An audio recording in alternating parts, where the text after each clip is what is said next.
So let me start with this definition of intelligence. What is intelligence?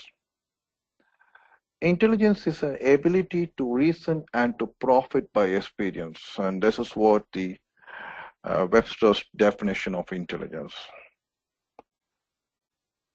Individual intelligence is defined by a complex interaction, and the ingredients that define intelligence are judgment, common sense, interaction, and adaptability. We also say it's a sixth sense above the five senses what every human has got: vision, hearing, taste, touch, and smell. These are five senses which almost every human being has got. And above that, there's a sixth sense, and that's the intelligence. Intelligence is also a multifaceted entity and is subjective in terms of the perceiver. So usually in a group, you say, hey, this person is intelligent. In another group, you will say this person is not intelligent. So it's much more subjective than being actually objective. So why we are talking about intelligence here? Because we are going to study about artificial intelligence. Therefore, I thought I will take the definition of intelligence to start with.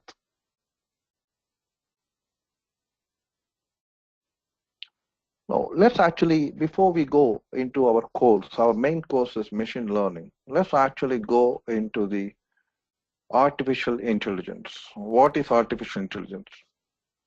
So today you have seen the buzzword of artificial intelligence across the entire industry. It's not only being used in IT industry, it's used in healthcare, it is used in retail, it is used in manufacturing. You name the industry, it is actually being used.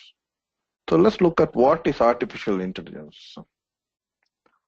So artificial intelligence is a branch of computer science concerned with making computers behave like humans. And this is the first definition given by John McCarthy in 1956. Now I tell you what actually happened in 1956.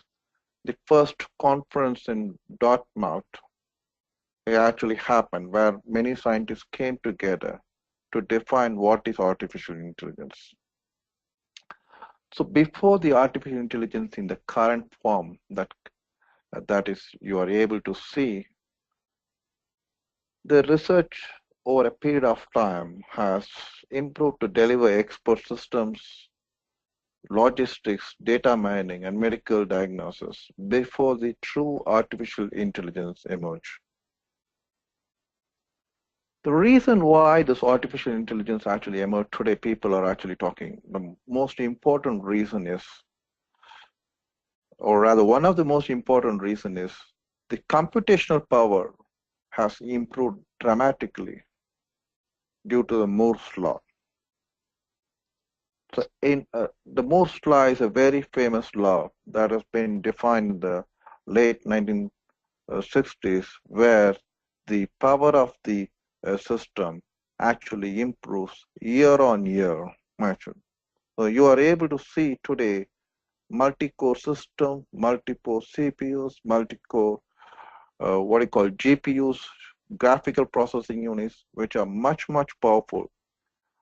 Today the smartphone is much powerful than a computer that was able to send the rocket to the moon in 1969. This computer that was able to send a rocket in the moon in 1969 was just a 64 kilobyte system, just for your information actually here. Because the computational power actually improved, the artificial intelligence field per se has improved dramatically. Let's look, before we learn about machine learning, let's look at the history of artificial intelligence.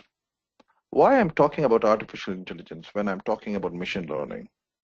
I just want to tell you that machine learning is one of the branches of artificial intelligence.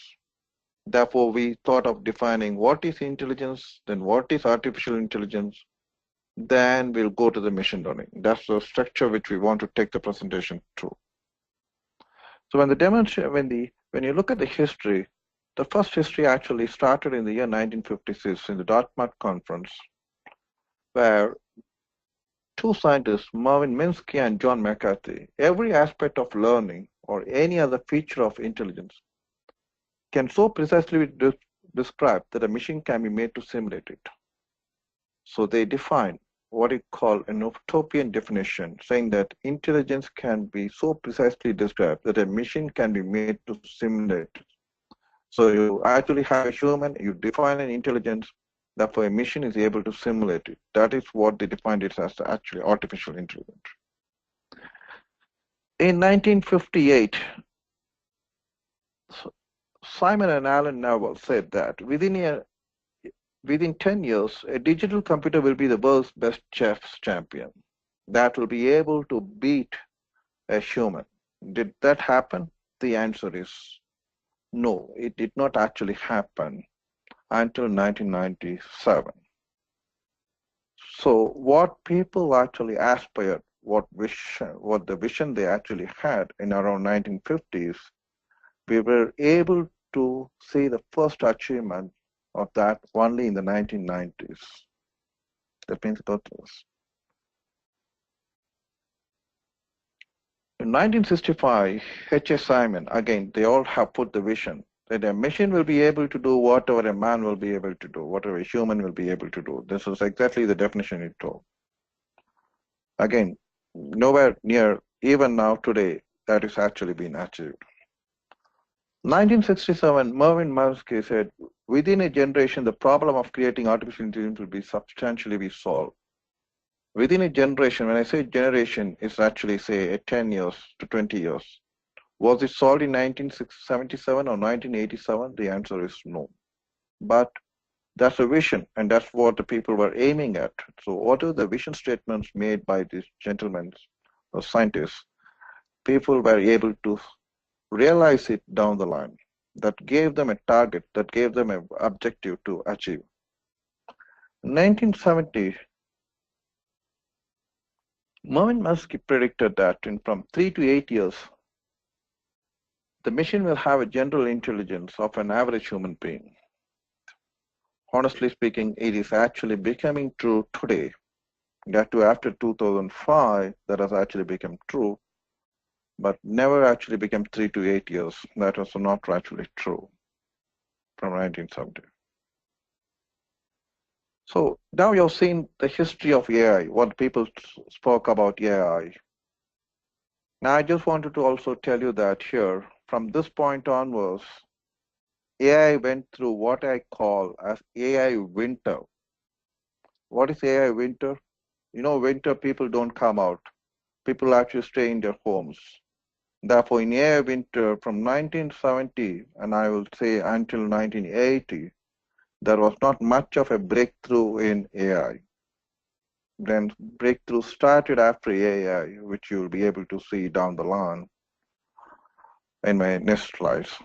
Before I actually go there, let us look at what are the traits of AI. Very important to look at the traits of AI. In AI traits, there are 5 important things what a human being has got, is what we would like to build in a mission. What are the 5 important traits? A human being is able to understand the natural language, is able to understand the voice, is able to recognize, is able to communicate. So any system which we call an intelligent system should be first be able to understand the natural language, and we should be able to recognize the voice. Secondly, any system should have a knowledge. What is knowledge? Knowledge is nothing but a system that has got some data being converted into a useful data called information, and a useful data information is converted into knowledge, which all the humans actually possess as such. The third important thing we defined about intelligence. How can a machine have intelligence? Machine can have intelligence until we have algorithms incorporated into the machines. So what we call algorithmic intelligence. Algorithms are nothing but procedures, a set of procedures that are able to solve a problem. The fourth thing, learning. A machine should be capable of learning from the past experience, from the past success, from the past failures. The humans become more intelligent because humans have been trained to learn and learned because of the training, learned because of the real-time experience, therefore capable of learning. The last one is reasoning. The important trait is actually reasoning. For every problem that a machine solves, there should be a reason why the problem has been solved this way. So if I have to build a machine with what's capable of AI, it has to have the 5 traits, namely natural language recognition and understanding, knowledge representation, algorithmic intelligence, learning, and reasoning. Now let's get into the types of artificial intelligence. So at this point in time, I would recap what we have seen so far, so that we don't get ourselves lost in this particular session when we are going through so much of definitions and such. We started off what is intelligence. We started off what is actually artificial intelligence. We started off with the history or the vision of the various scientists, what artificial intelligence can actually deliver. We spoke about that. We spoke about the 5 traits of artificial intelligence. Now we will actually speak about what are the various types of artificial intelligence. Now, in this particular session, I have mentioned the word AI. AI and artificial intelligence are synonymous. So wherever I'm actually referring AI, it refers to the artificial intelligence. The 4 types of AI are non-sentiment AI, typically focused on a narrow task.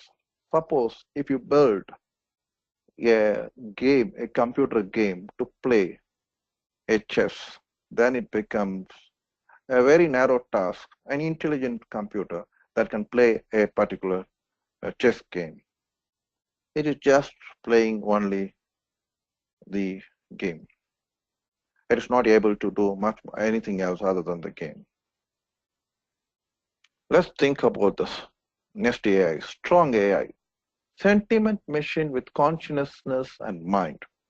So I would rather give an example for strong AI, a computer which is able to recruit a engineer, which is able to recruit a person into an enterprise. It has to have the consciousness, it has to ask the right questions, and it has to have the mind in order to take a decision. That is an example of a strong AI. Next one, a general AI. General AI is what all of us are, because we are all humans, okay, has the ability to solve any type of problem by applying our intelligence. The super AI. The super AI is the intelligence that is surpassing the humans. That's the super AI. So we have seen different kinds of AIs. Now, how these AIs are actually built, one of the ways of building the AI is machine learning. So let's not forget about the initial topic where we started. The course is all about machine learning. And we just spoke about AI because machine learning is a branch of AI. And now we'll go to the machine learning as such. Before we go into the machine learning, one of the important things that we actually have to learn, and it is a general aspect of learning, actually, which I would rather suggest. Anything that you go through, I would rather suggest that you have 3 questions: why, what, and how, in the same order. Why are we doing? What are we doing? And how are we doing to do? So when we look at the machine learning, why machine learning? Is it necessary? The world has made the machine learning very much necessary. So before we go into the other machine learning aspects, which is a branch of AI, we have other AIs, namely statistical AI, symbolic AI, and machine learning. The, the scope of this course is just the machine learning. But why machine learning is important?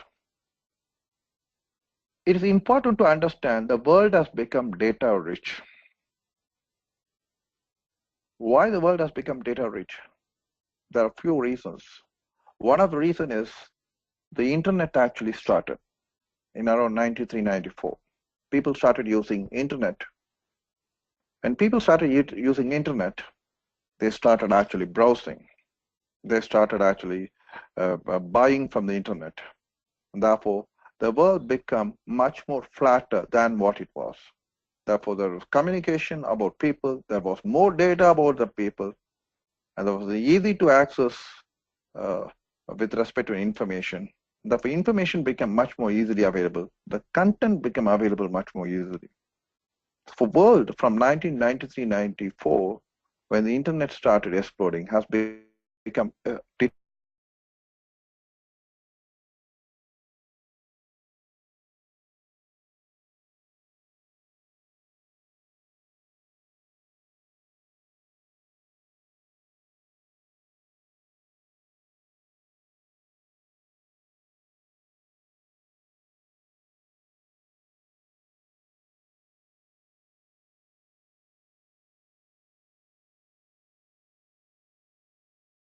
power, which again the Moore's law ensured the current hardware capacity increase by 2 times every year, 3 times every year.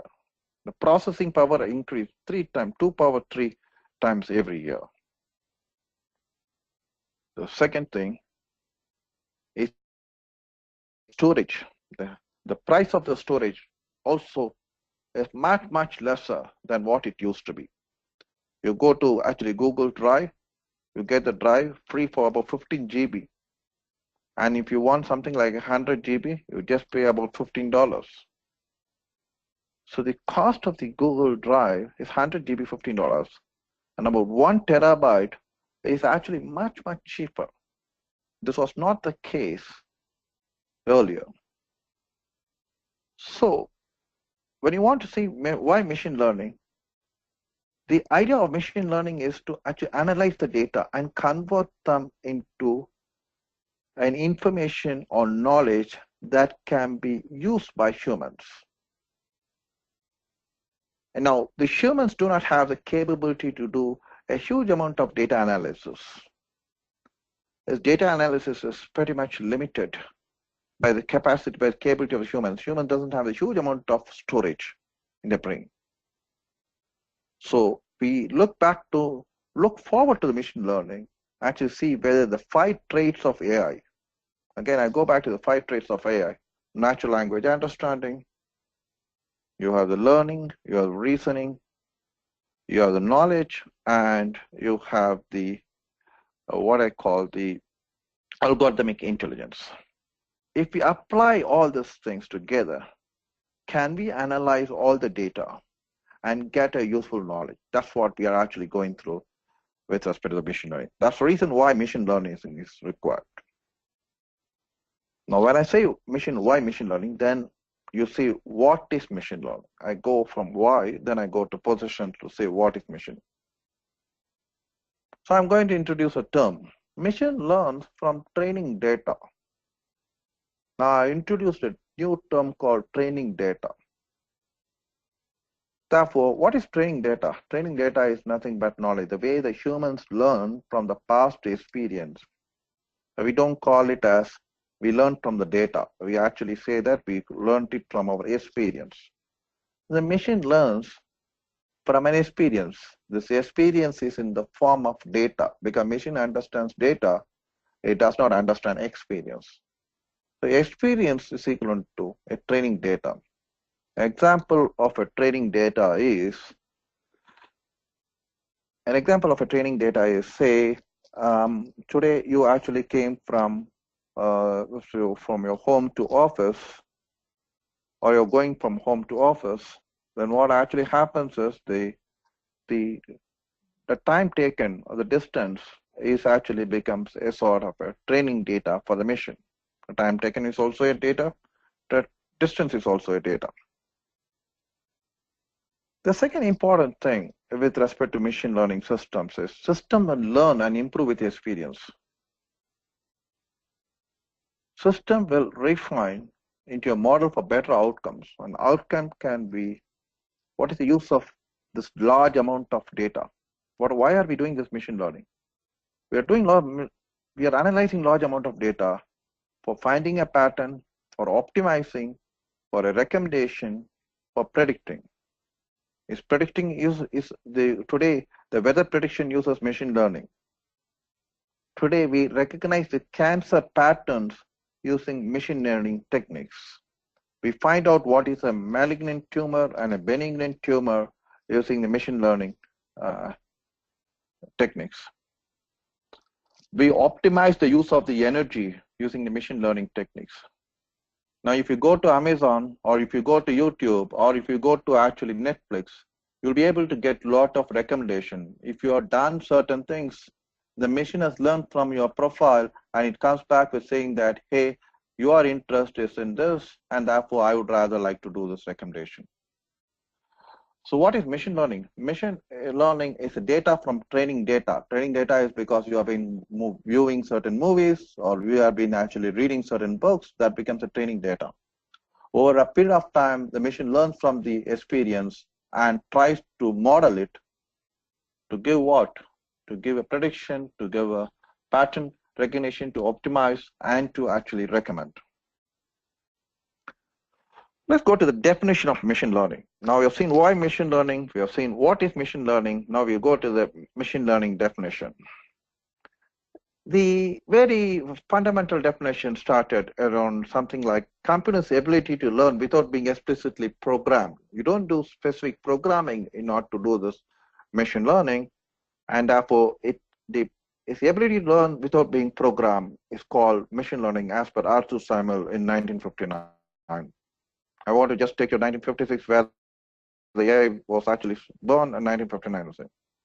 But a very mature definition came because in around 1997, the very mature definition, a computer program is, machine learning is nothing but a computer program that is said to learn from an experience E with respect to some class of task T and a performance measure P, and its performance at tasks in T as measured by P improves with experience C. So if I have a task, nothing, what is the definition of a task? A task is nothing but an activity that we are doing. And if it is measured, so any task is measured with a performance, and the performance, say you gave it as P, and if the performance actually, the measure of the task is performance, and the performance improves with the experience, then it is called a machine learning.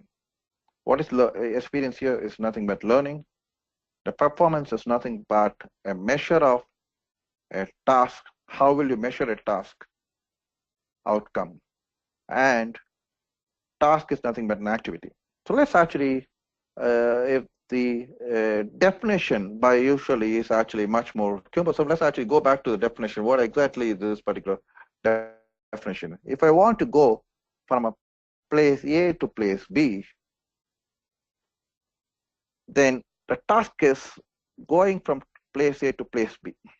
And what is the performance here? The performance here is how fast I can reach from place A to place B. That could be one of the performance parameters. Second performance parameter could be my ability to predict correctly. That could be one of the second performance parameter actually. How is it actually improving with experience? So every day if I go from place A to place B, then I know approximately this much amount of time I will be able to reach. And if there is a hindrance, I will be able to reach in this time. Over a period of time, there is an improvement because of my experience, because of my learning. It's a very simple example which I've quoted. More real life examples, I'll be quoting it in the next few slides. Let's go back to the history of machine learning. We spoke about the history of AI. The first machine learning actually started in 1997 when IBM actually defined a program which defeated Gary Kasparov, the chess champion. It's called a deep blue computer. 1997. That's the first time machine learning came into what I call an existence. The second thing that actually happened was, what is the experience here? And again, every time when I actually go back, let me go back to the definition. It's a performance P on a set of task T, and it improves with experience C. What is the task here? Is to play the chess. What is the performance? Performance is a measure of actually how the task is measured. And what actually happened is able to defeat over a period of time the world champion itself. The machine learning is a program that was done. The second thing is that in 2005, Stanford Robo was actually able to do an autonomous vehicle, and it's able to check down a challenge. This is a Department of Defense, actually DARPA challenge, and the autonomous car driving started in 2005. That's a fantastic actually achievement in the history of machine learning, where a car was driven without a driver. The third, there's a gentleman called Dr. Jeffrey Hinton, who actually presented a unique paper on neural networks that led to what is called a deep learning. Again, I'm introducing a new term called deep learning. While you will be able to see these terms in the next few chapters, deep learning is a branch of machine learning. Machine learning is a branch of AI, and deep learning is a branch of machine learning. 2011, Google introduced its first self-driving car. In fact, in 2013, many states in US have approved the self-driving car with all the constraints as well. In 2016, while chess has got about 64 squares, there is a Go game known as a Go game is a Chinese checkers game.